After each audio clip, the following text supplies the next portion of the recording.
오늘부터 요한일서를 강의하려고 합니다. 요한일서는 요한복음 또한 요한계시록을 기록한 사도 요한이 저자입니다. 그래서 이제 요한일서라고 이렇게 부르는 것이죠. 사도 요한. 사도 요한은 그의 별명이 사랑의 사도라고 불렸다고 그래요. 그것은 예수님 가까이에서 예수님의 그 사랑을 가장 많이 받은 사람이기도 하고, 또는 그가 교회를 사역을 하면서 사랑이라는 말을 그렇게 많이 외쳤다고 그래요. 또 그의 서신을 보면 사랑이라는 단어가 정말 많이 나옵니다. 특별히 요한일서 1장에서 5장에 보면 그 사랑이라는 말이 일일이 헤아려 보진 않았지만 굉장히 많이 나옵니다. 그러니까 사랑의 사도라고 불려도 부족함이 없는 것이죠. 요한은 사도 바울이나 다른 사도들의 서신에서 흔히 볼 수 있는 편지라는 게 뭡니까? 누가 누구에게 쓴다. 그리고 기본적으로 인사말, 너희들이 편안하느냐, 건강하느냐, 이렇게 안부를 묻는 게 기본인데, 오늘 우리가 요한일서 1장 1절과 2절을 보았습니다. 읽었는데 거기에는 그런 게 없어요. 아마 요한이 그 교회 성도들에게 그런 인사말보다도 빨리 이것을 알려주고 싶은 마음이 강해서 그렇게 하지 않았는가 생각이 됩니다. 요한이 우리에게 알려주고 싶었던 그 주제, 중심 주제가 뭐냐라고 한다면 그것은 1절에 소개되는 것처럼 생명의 말씀. 생명의 말씀. 우리 따라서 해볼까요? 생명의 말씀. 자, 1절을 우리 다시 한번 읽어보겠습니다. 시작. 태초부터 있는 생명의 말씀에 관하여는 우리가 들은 바요, 눈으로 본 바요, 자세히 보고 우리의 손으로 만진 바라. 태초부터, 시간이 있기 전이라고 표현할 때 우리는 태초라는 단어를 쓰는데요. 그때부터 있었던 생명의 말씀에 관하여 그 말을, 그것을 전하고 싶었던 것이죠. 생명의 말씀이라는 것은 생명, 그리고 말씀이라는 그 두 단어가 이제 조합된 말 아닙니까? 자, 생명이라는 말을 우리가 떠올릴 때에 아마 가장 먼저 생각나는 것이 있다면 아마 심장. 살아있는 자에게 나타나는 심장이 뛰고 있는 모습. 심장이 멈추면 사람의 생명도 끝이 나지 않습니까? 그래서 심장의 그 상태에 따라 그 사람이 죽었는지 죽지 않았는지를 최종적으로 판단을 합니다. 그래서 그 사람에게 생명이 있느냐? 그래서 심장이 뛰고 있느냐, 뛰지 않고 있느냐. 그것을 우리가 1차적으로 생각을 할 수 있고, 또한 생명이라고 할 때는 우리의 삶의 모습, 뭘 보고 생명이라는 단어를 표현하는데요. 그것이 살아있는 삶. 살아있는 삶을 표현할 때 이 생명의 삶, 이렇게 표현도 합니다. 생명의 삶. 사도 바울은 예수님을 믿기 전에, 모든 사람이죠. 예수님을 믿기 전에 모든 사람들의 그 상태를 뭐라고 표현했냐면 에베소서 2장 1절에 보면 허물과 죄로 죽었던 자라고 표현해요. 그러니까 죄로 죽은 사람들이라고 표현하는 것이죠. 또한 디모데전서 5장 6절에 보면 재미난 말씀을 하시는데, 향락을 좋아하는 자는 살았으나 죽은 자다라고 하는 표현을 써요.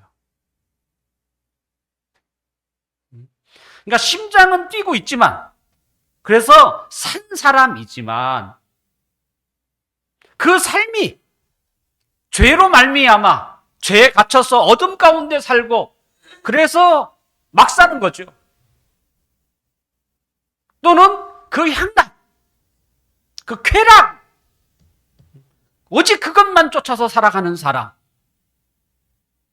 이런 사람은 심장은 뛸지 모르지만 살아있는 자가 아니고, 이럴 때도 생명이라는 단어를 사용하게 됩니다. 쾌락과 때로는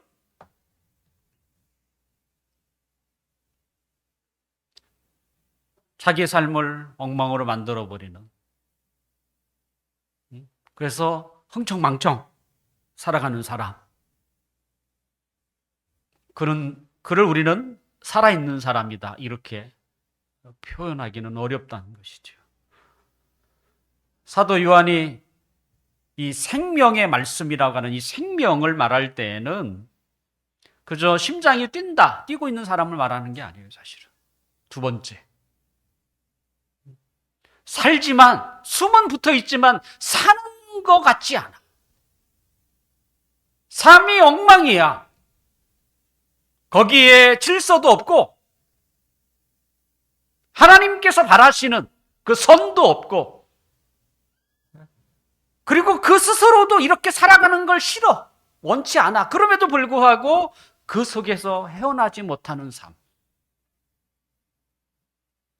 이런 삶을 살아가는 사람들, 그런 건 사실은 살아있는 삶이 아니라 죽은 삶이다, 이렇게 말할 수 있는데, 그것을 지금 사도 요한이 우리에게 이야기를 하고 싶었던 거예요.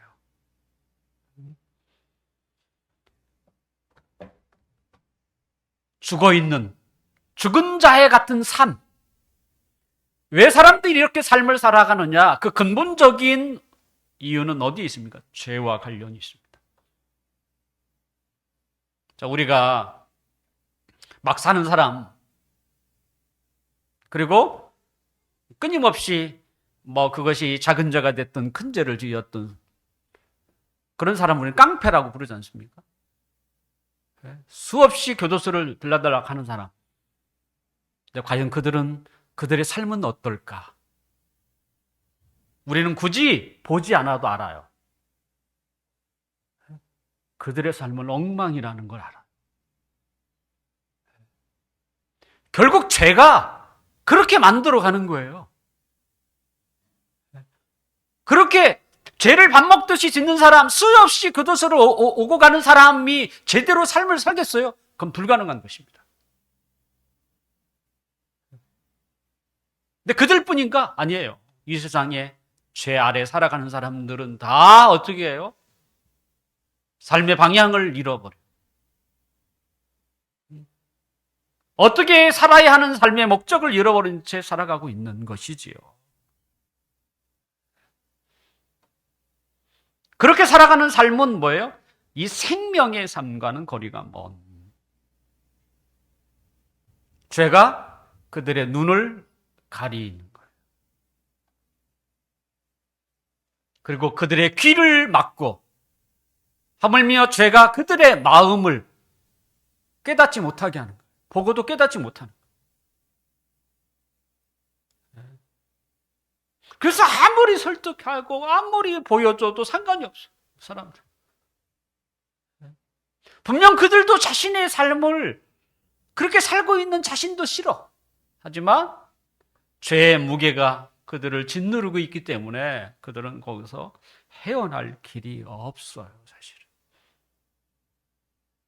결국 이 땅에 살아가는 많은 사람들이 생명 없이 살아가는 것,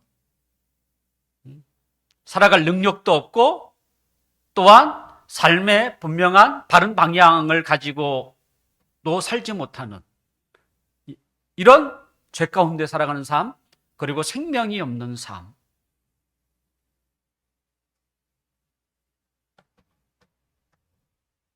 다 죄 때문인 거죠. 결국 죄가 그들을 그렇게 만들어 버린 것이죠. 혹시 누군가가 당신에게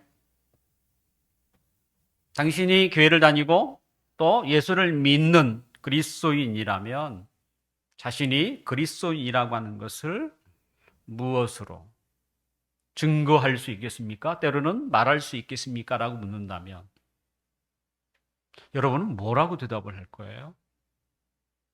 혹시 뭐라고 대답할 수 있겠습니까? 당신이 그리스도인이라는 것을 무엇으로 말할 수 있겠습니까?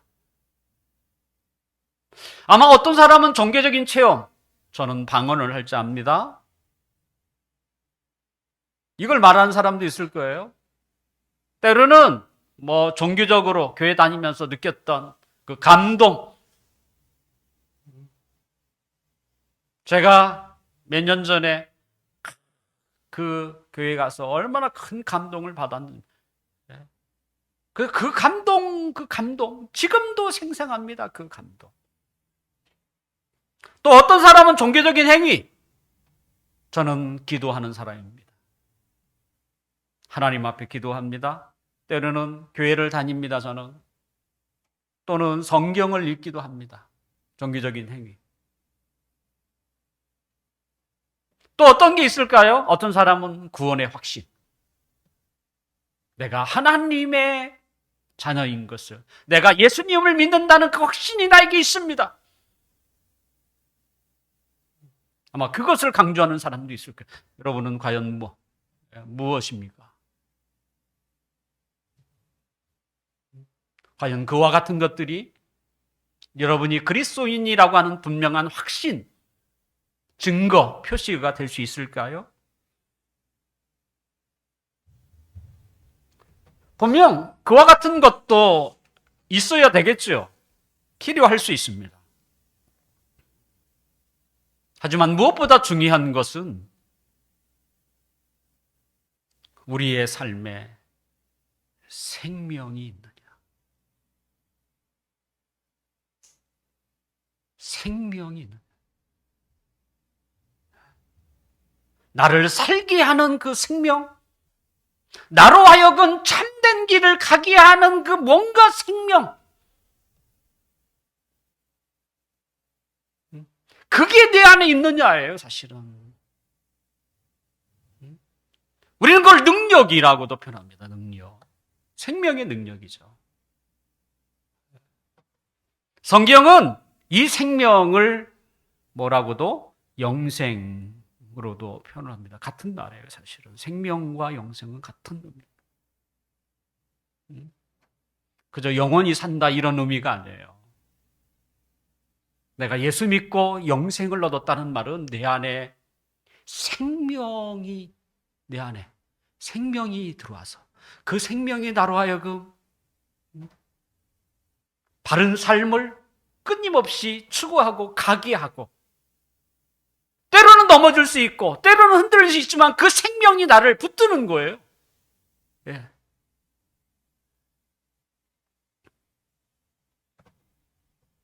그것이 바로 성경이 우리에게 이야기하는 생명이에요. 과연 여러분에게는 그 생명이 있습니까? 다른 건 흔들릴 수 있습니다. 하물며 구원의 확신도 흔들릴 수 있어요. 하지만 우리 안에, 내 안에 있는 그 생명, 누구도 빼앗을 수 없고 빼앗길 수 없는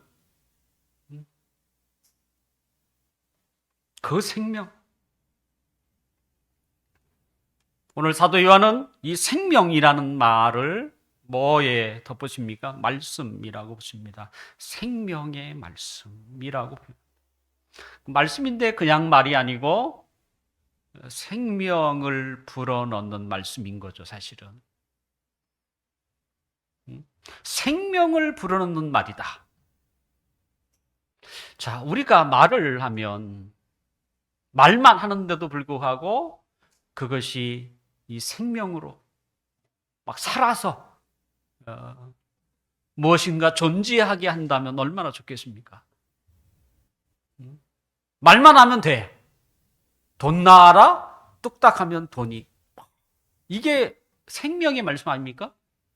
내가 말을 하면 그대로 나타나는 거, 생명의 말씀. 한마디로 옛날 그 동화 이야기에서 들었던 도깨비 방맹이 뚝딱 하면 딱. 말하는 대로 생명을 불어넣을 수 있는 자라면 그는 인간이 아닙니다. 그렇지 않겠습니까? 그는 신인 거예요. 신. 인간은 말로 되지 않죠. 어쩌면 인간과 신의 차이는 뭐 그런 것도 하나일 수 있겠죠. 우리는 백날 말만 해서 이렇게 되는 게 없죠.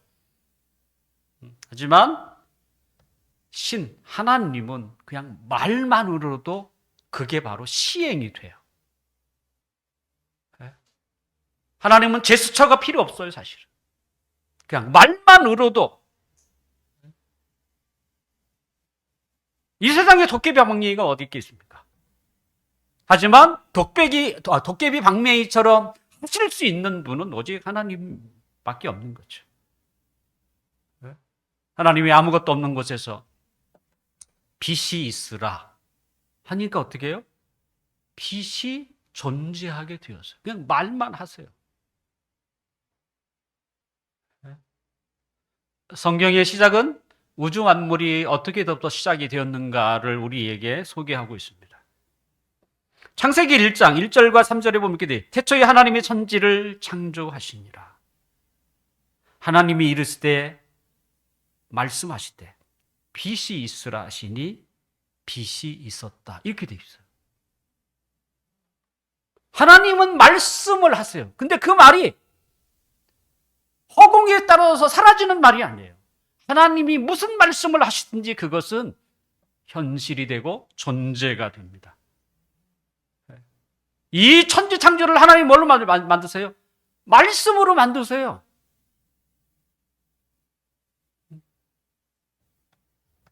그분의 말씀으로 모든 것들이 창조되었습니다. 그래서 하나님의 말씀은 뭐예요? 생명의 말씀. 결국 이 생명의 말씀은 하나님을 표현하는 것입니다. 말씀만 해도 거기에 생명이 불어넣을 수 있다면 그것은 오직 하나님인 거죠. 하나님. 그래서 지금도 하나님은 말씀하시는 분이시죠. 뭘 통해서? 성경을 통해서 우리에게 말씀하시죠. 그래서 그 말씀을 믿는 사람에게는 그것이 현실이 되는 것입니다. 하나님은 그런 자를 통해서 영광을 받으세요. 하나님의 영광을 받는 건 그렇게 영광을 받는 거예요. 하나님이 자신이 행하시고 그것을 통해서 기뻐하시는 것이지요. 창세기에 보면 하나님의 우주 만물을 다 만드신 후에 뭐라고 되어 있어요? 하나님이 모든 걸 보니까 아름다워서 하나님이 기뻐했다고 되어 있어요. 그게 하나님이 영광을 받았다는 뜻입니다. 근데 누가 했는데? 우리가 한 게 아니에요. 하나님의 행하시고 하나님은 스스로 영광을 받으세요. 우리는 착각하지 말아야 됩니다. 우리가 열심히 주를 위해서 하면 하나님의 영광을 받으시겠지. 그렇지 않습니다. 우리가 뭐 섬기면 뭘 섬기겠어요? 우리가 하나님 앞에 드리면 뭘 드리겠어요? 충성? 온 마음을 다하여. 어떻게 그게 됩니까?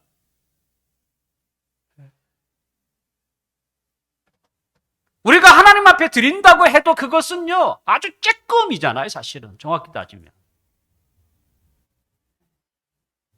하나님이 그걸로 기뻐하시겠습니까? 하나님이 영광을 받으시는 것은 하나님이 능력을 베푸심으로, 우리에게 능력을 베푸심으로 그것을 통해서 하나님이 영광을 받으세요. 그러므로 우리는 끊임없이 기도할 때에 하나님 내게 능력을 주십시오라고 기도하셔요. 왜? 그것만이 하나님의 영광을 받으시기 때문에. 우리의 무엇인가 함으로써 하나님의 영광을 받는 게 아니에요. 하나님 나에게 충성이라는 마음을 주옵소서.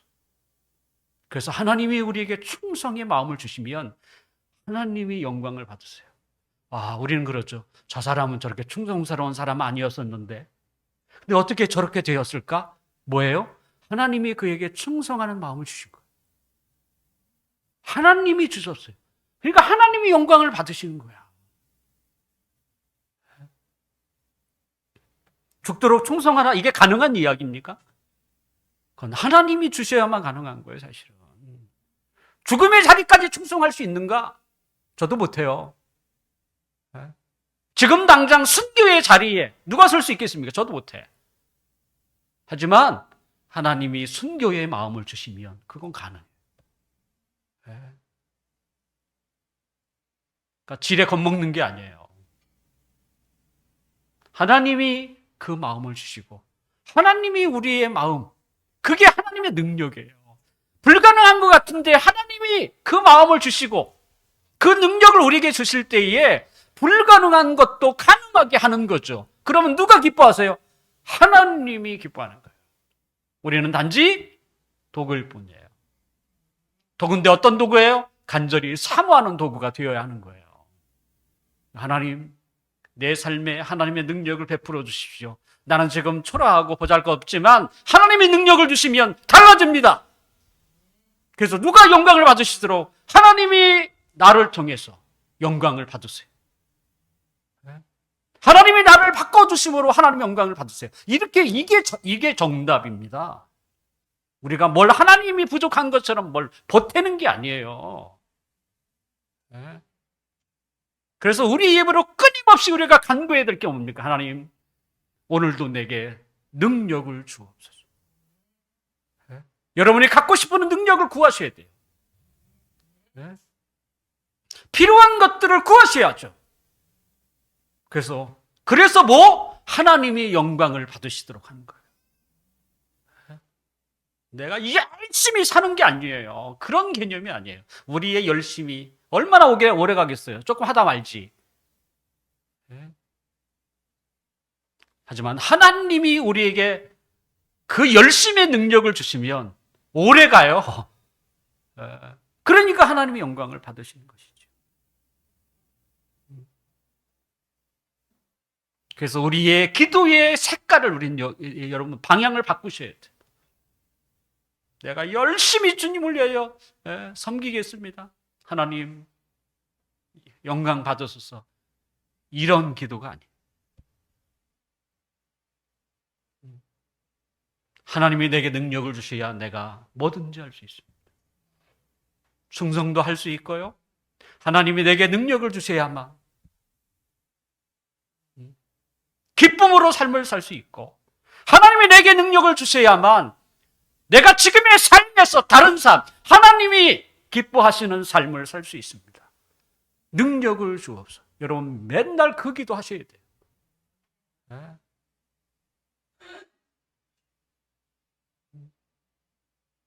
능력 달라고 여러분 구하십시오. 능력 그러면 무슨 신기한 일 그런 것만 생각하는데 그런 것도 있을 수 있지만 당장 내게 필요한 게 있잖아요. 나의 부족한 게 있잖아요. 그것을 구하셔야죠. 그것도 내가 못하는 거 받는 거 능력 아닙니까? 나는 늘 작심삼일이야. 늘 조금 하다 보면 이렇게 하나님께 능력을 구해야죠. 하나님, 작심삼일이 아니라 한 번 시작하면 3년간은 이런 능력 구해야죠. 그래서 사람들이 우리를 보고 놀랄 거 아니에요. 쟤 변했네. 그러면 우리가 그때 한마디 해야지. 가만히 있으면 안 되잖아요. 하나님이 저에게 그 마음 주셨습니다. 그러면 하나님이 영광을 받는 거예요. 가만히 있으면 뭐예요? 자기가 영광을 받아.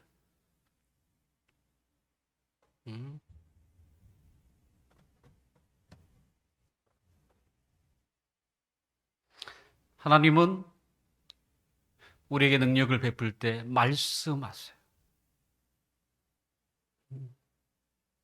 왜냐하면 그분의 말씀은 생명의 말씀이라. 죽은 나사로를 살리실 때 한마디 말로 좋겠습니다. 나사로야, 나오라. 이거예요. 회당장의 딸이 죽었을 때 소녀야, 일어나라. 끝이에요. 하나님 그렇게 말씀하시면 그것이 능력이 돼요. 그래서 생명의 말씀인 거예요. 사도 요한은 이 생명의 말씀에 대해서 놀라운 고백을 합니다. 무슨 고백이냐? 눈으로 보았대요. 하물며 손으로 만져봤다고 얘기합니다. 우리는 세상을 창조하신 분, 그분이 말씀으로 세상을 만들었다는 그 이야기를 우리는 들을 수 있습니다. 또 다른 사람을 통해 전해 들을 수도 있습니다. 하지만 그분을 눈으로 본다고, 때로는 내 손으로 직접 만질 수 있다고? 이게 가능한 이야기입니까? 그러려면 그분이 우리에게 오셔야죠. 직접 오셔야만 하죠. 더군다나 하나님은 눈으로 볼 수 있는 분이 아니지 않습니까? 자, 그런데 눈으로 사도 요한은 보았다고 그래요. 그렇다면 우리 눈에 무엇인가 물체로 오셔야 되잖아요. 때로는 손으로 만졌대요. 감각을 느꼈다는 거예요. 그러려면 또 그분과 대화가 가능했다면 인간이어야 되겠죠. 그래서 2절 우리 함께 2절 함께 읽어봅시다. 시작. 이 생명이 나타내신 바 된지라. 이 영원한 생명을 우리가 보았고 증언하여 너희에게 전하노니 이는 아버지와 함께 계시다가 우리에게 나타나신 바 되신 이시니라. 이 생명이 어떻게 해요? 나타냈다는 거예요. 오직 말씀만 하시는 우리처럼 형상이 없는 하나님이 실제 눈으로 보고 손으로 만질 수 있도록 나타냈다는 거예요, 자신이.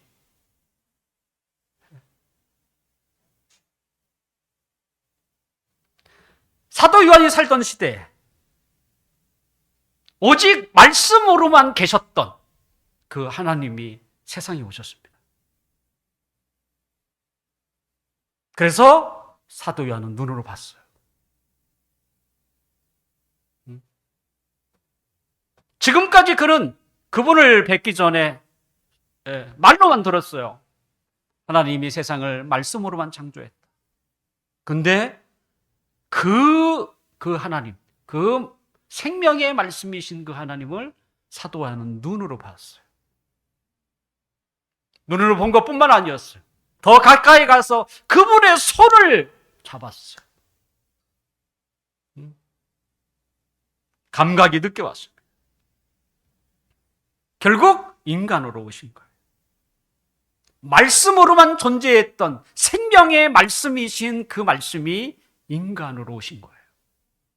그래서 요한복음 1장 14절에 보면 말씀이 육신이 돼서 우리 가운데 거하셨다 이렇게 되어 있습니다.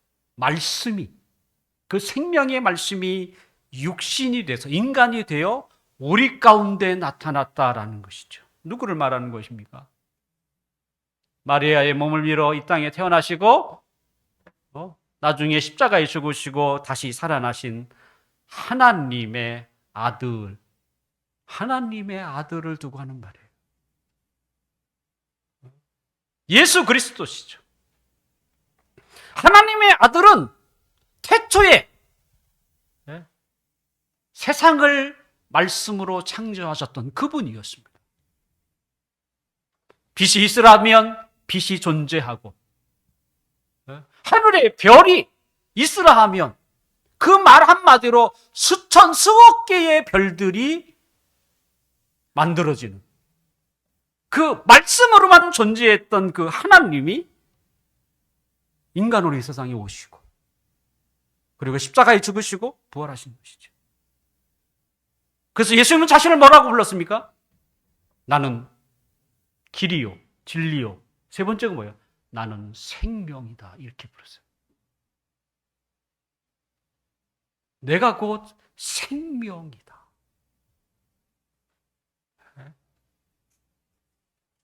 더군다나 생명은 영원하기 때문에 영원한 생명이라고 부릅니다.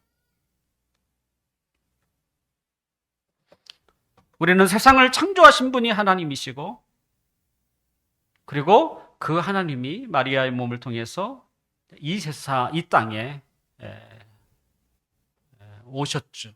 하나님의 아들로 오시죠. 근데 여기서 하나님의 아들이라는 거예요.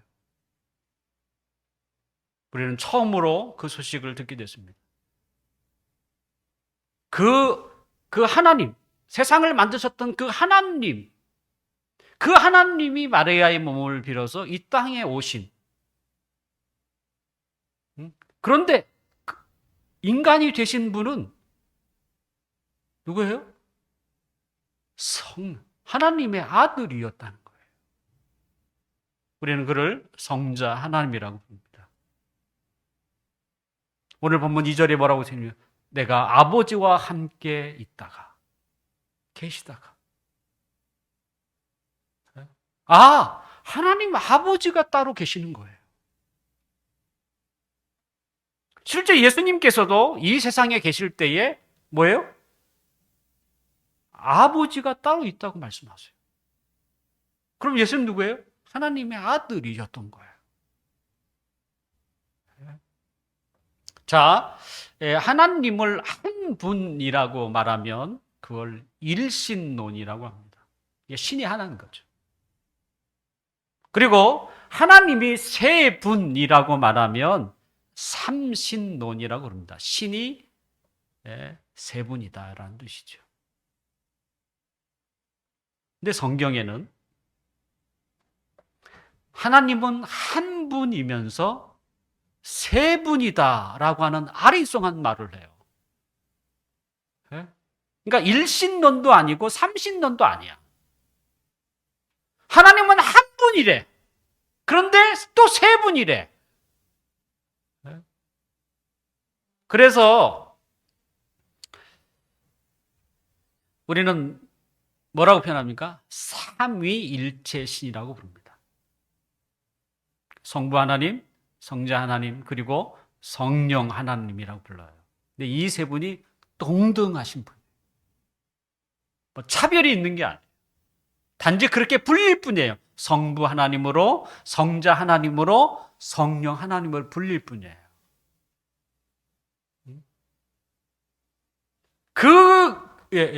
그분이, 그 세 분이 한 분이면서 또 세 분이야. 참, 우리가, 이해하기 어려운. 지금 사도 요한이 우리에게 말하려고 하는 것은 생명의 말씀이신 성자 하나님, 예수 그리스도를 말하는 것입니다. 그는 뭐라고 얘기합니까? 내가 너희에게 2절에 되어 있죠. 이 생명이 나타내신 바 된지라 이 영원한 생명을 우리가 보았고 증언하여 너희에게 전한다라고 되어 있습니다. 이 생명이 이 세상에 오셨다. 왜 왔겠어요? 죄로 말미암아 죽은 자와 같은 삶을 살아가는 모든 사람을 위하여 그들에게 뭘? 생명을 불어넣기 위해. 그 옛날 아무것도 없는 곳에서 그냥 말씀으로만 생명을 불어넣었던 그 하나님이 이제 죄로 말미암아 타락한 인간, 그들에게 직접 그 생명을 불어넣기 위해서 이 땅에 오신 거예요.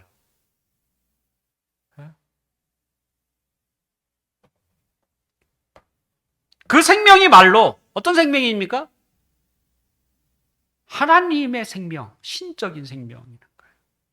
제가 예배 시작할 때 아들이 있는 자에게는 생명이 있고 아들이 없는 자에게는 생명이 없다는 얘기를 했어요. 하나님의 아들, 우리가 받는 생명은 예수님이 가지고 있는 생명이에요. 신적 생명이라고 불러요. 그래서 내 안에 예수의 생명이 들어가 있는 거죠. 어떤 자에게? 그를 믿는 자에게. 예수님이 하나님의 아들로 이 땅에 오셨다는 것을 믿는 사람. 예수님이 이 세상의 모든 사람의 죄, 엉망으로 그렇게 살아가는 사람들의 죄를 위하여 십자가에 죽었다는 것을 믿는 사람들에게 예수님은 뭐예요? 생명으로 우리를 찾아오세요. 그래서 지긋지긋한 죄의 삶에서 벗어나서 이제는 새로운 삶을 꿈꾸게 하고 그 삶을 살 수 있는 뭐예요? 능력도 우리에게 주시는 거예요. 그게 바로 생명인 거예요.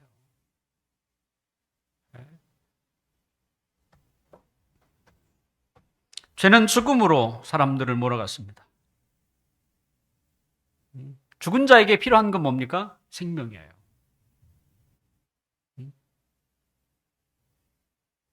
하나님의 아들이 이 세상에 오신 것은 우리에게 생명을 주기 위한 것.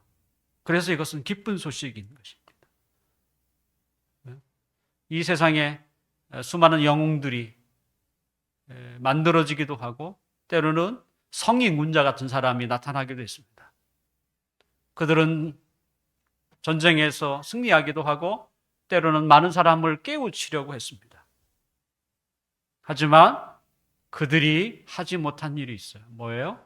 전쟁은 멈출 수 있었지만 사람들의 죄 문제는 해결하지 못했어요. 그래서 또다시 전쟁이 일어나요.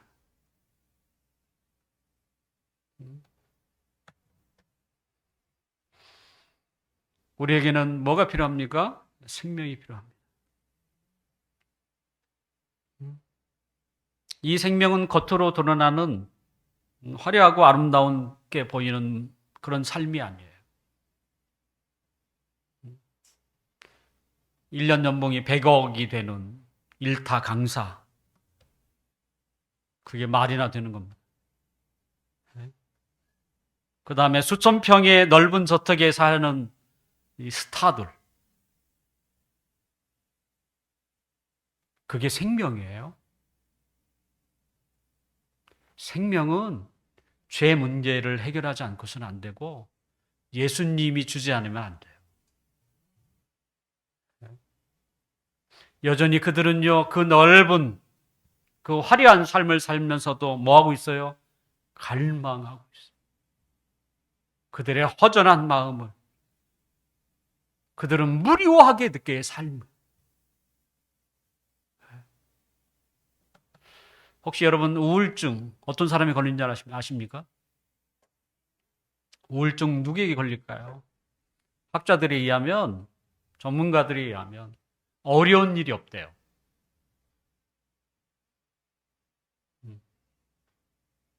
근데 또 하나가 없대요. 기쁜 일도 없대요. 그러면 우울증에 100% 걸린답니다.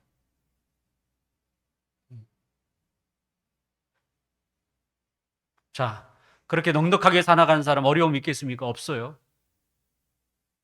근데 기쁜 일이라는 게 뭐 끊임없이 나오나요? 그렇지 않잖아요. 기쁜 일도 없죠. 그러면 그들에게 뭐가 찾아오겠어요? 우울.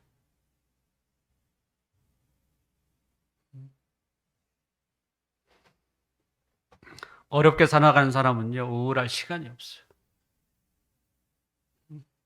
요즘 이사회라고 바쁘신 우리 박 집사님, 우울할 시간이 어디 있습니까? 네? 그럴 시간이 없어요. 네? 그런 사람에게 걸리는 게 아니에요. 어떻게 보면 사치스러운 사람에게 찾아오는 부자병입니다. 우울증은 근본적인 치유약이 없어요. 만약 치유약이 있다면 뭐예요? 예수님이죠. 그에게 생명. 그 생명을 주기 위해서 예수님이 오신 거, 하나님의 아들 예수님이 오신 것입니다. 우리가 전할 내용이 뭡니까? 생명의 말씀이 되신 예수님이죠. 사도 요한이 우리에게 그렇게 전하고 싶었던 거, 생명의 말씀. 우리도 마찬가지죠. 우리가 누군가에게 전하고 싶은 내용이 있다면 그것은 하나예요. 생명이에요. 생명을 주실 수 있는 분을 소개하는 거죠. 예수님이죠. 살아가는 능력을 주시고, 그리고 그로 하여금 참되고 바른 삶을 살 수 있도록 인도하시는 것. 그것은 예수님뿐입니다. 다른 데 없습니다. 존재하지 않아요. 인간은 다른 무엇으로도 삶이 달라지지 않습니다. 왜냐하면 죄의 문제가 여전히 그 가운데 있기 때문에. 오직 예수님만이 죄의 문제를 해결하셨어요. 이 말은 뭡니까? 우리에게 생명을 주실 수 있는 조건이 되신다는 거예요. 여러분 어떻게 살고 계십니까? 정말 살고 계십니까?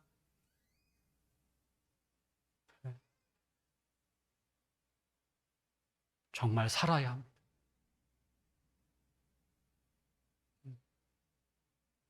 그러려면 하나님의 아들을 믿으셔야죠. 나에게 오십시오. 그래서 내 삶을 바꾸어 주십시오. 살지만, 심장은 뛰지만 죽어가는 삶이 아니라 정말 제대로 된 삶을, 참된 삶을, 바른 삶을 살고 있습니다. 나에게 오십시오. 여러분 기도하셔야 되고요. 구하셔야죠. 그래서 여러분 끊임없이 우리는 하루의 일을 시작하면 하나님 앞 기도할 때마다 그 1분, 2분 기도할 시간이 없습니까? 세상에 그렇게 바쁜 사람은 없어요. 하나님 오늘도 주님의 이름을 힘입어서 하루를 시작합니다. 내게 능력을 주십시오. 그리하여 하나님 영광 받으십시오. 그 같은 삶이 오늘도 내일도 모레도 지속될 수 있도록, 그래서 우리의 삶을 통해서 하나님 크게 영광을 받으시도록 우리 자신을 주 앞에 드리는, 또 하나님께 영광이 되는 이 복된 삶을 살아가시기를 주님의 이름으로 축원합니다. 기도하겠습니다. 아버지 하나님,